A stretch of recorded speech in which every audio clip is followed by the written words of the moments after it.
We provide you the platform to turn your dreams into reality. Give wings to your aspirations with KR Mangalam University. Supreme court administration ने केंद्र सरकार को एक पत्र लिखा है। यह पत्र लिखकर कोर्ट ने एक ऐसी चीज की है जिसके बारे में किसी ने सोचा नहीं है। दरअसल पत्र में कोर्ट ने चीफ जस्टिस के आधिकारिक आवास को तत्काल खाली करने और उसे कोर्ट के आवास पूल में वापस करने की मांग की है, क्योंकि अभी वहां पूर्व chief justice Dhananjaya Y Chandrachud रह रहे हैं और पूर्व सीजेआई अनुमत अवधि से अधिक समय से वहां रह रहे हैं। हिंदुस्तान टाइम्स की रिपोर्ट के मुताबिक सुप्रीम कोर्ट ने यह पत्र 1 जुलाई को लिखा था। इस पत्र में ministry of housing and urban affairs यानी MOHUA से मांग की गई है कि लुटियंस दिल्ली में कृष्ण मेनन मार्ग पर बंगला नंबर 5 भारत के वर्तमान सीजेआई के लिए डेजिग्नेटेड रेजिडेंस है, इसलिए इसे तुरंत खाली किया जाए। सुप्रीम कोर्ट के एक अधिकारी द्वारा MOHUA सचिव को लिखे पत्र में आगे कहा गया, मैं आपसे अनुरोध करता हूं कि आप बिना किसी देरी के माननीय डॉक्टर जस्टिस DY चंद्रचूड़ से कृष्णा मेनन मार्ग स्थित बंगला नंबर 5 का पोजीशन ले लें, क्योंकि उन्हें वहां 31 मई 2025 तक की रहने के लिए अनुमति दी गई थी, जो अवधि अब खत्म हो चुकी है। 2022 नियमों के नियम 3B में प्रदान की गई 6 महीने की अवधि भी 10 मई 2025 को समाप्त हो गई है। नवंबर 2022 और नवंबर 2024 के बीच 50वें सीजेआई के रूप में कार्य करने वाले जस्टिस चंद्रचूड़ वर्तमान में पद छोड़ने के लगभग 8 महीने बाद टाइप 6 बंगले में रह रहे हैं। उनके बाद सीजेआई जस्टिस संजीव खन्ना और वर्तमान सीजेआई भूषण R गवई ने परिसर में जाने का विकल्प नहीं चुना, बल्कि अपने पहले से आवंटित बंगलों में रहना जारी रखा।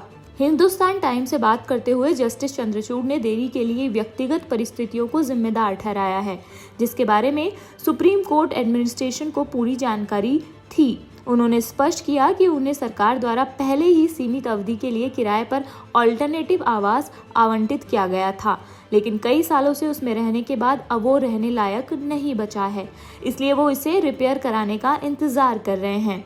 1 जुलाई के पत्र के अनुसार 18 दिसंबर 2024 को रिटायर्ड होने के ठीक 1 महीने बाद जस्टिस चंद्रचूड़ ने तत्कालीन मुख्य न्यायाधीश खन्ना को पत्र लिखकर 30 अप्रैल 2025 तक 5 कृष्ण मेनन मार्ग पर निवास जारी रखने की अनुमति मांगी थी। अपने पत्र में जस्टिस चंद्रचूड़ ने कहा कि उन्हें सुप्रीम कोर्ट जजेस अमेंडमेंट रूल्स 2022 के नियम 3B के अनुसार तुगलक रोड पर बंगला नंबर 14 आवंटित किया गया था, लेकिन GRAP 4 के तहत प्रदूषण संबंधी निर्माण प्रतिबंधों के कारण नए आवास पर कंस्ट्रक्शन का काम रुका हुआ है। जस्टिस चंद्रचूड़ ने लिखा, यह अधिक सुविधाजनक होगा यदि मुझे 30 अप्रैल 2025 तक 5 कृष्ण मेनन मार्ग स्थित मौजूदा आवास में रहने की अनुमति दी जाए। उन्होंने तुगलक रोड स्थित बंगला छोड़ने की पेशकश की ताकि इसे किसी अन्य न्यायाधीश को आवंटित किया जा सके। 2022 नियमों का नियम 3B रिटायर मुख्य न्यायाधीश को सेवानिवृत्ति के बाद अधिकतम 6 महीने तक टाइप 6 आवास बनाए रहने की अनुमति देता है, जो कृष्ण मेनन मार्ग बंगले से 1 नॉच नीचे है। तत्कालीन सीजेआई की मंजूरी के बाद MOHUA ने जस्टिस चंद्रचूड़ को कृष्ण मेनन मार्ग पर टाइप 6 बंगले को 11 दिसंबर 2024 से 30 अप्रैल 2025 तक 5,430 प्रतिमाह लाइसेंस फी के भुगतान पर रहने की मंजूरी दे दी। MOHUA ने 13 फरवरी 2025 को लिखे एक पत्र के माध्यम से सुप्रीम कोर्ट को यह जानकारी दी।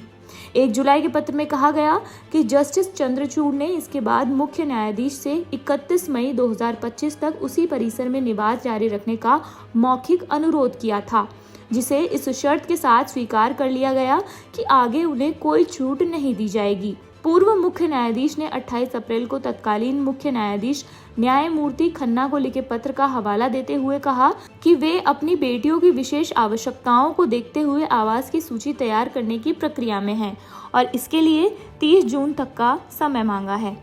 9 नवंबर 2022 से 10 नवंबर 2024 तक भारत के 50वें मुख्य न्यायाधीश जस्टिस DY चंद्रचूड़ ने काम किया है। उन्हें मई 2016 में भारत के सर्वोच्च न्यायालय का न्यायाधीश नियुक्त किया गया था। उन्होंने इससे पहले 2013 से 2016 तक इलाहाबाद उच्च न्यायालय के मुख्य न्यायाधीश और 2000 से 2013 तक बॉम्बे उच्च न्यायालय के न्यायाधीश के रूप में भी काम किया है।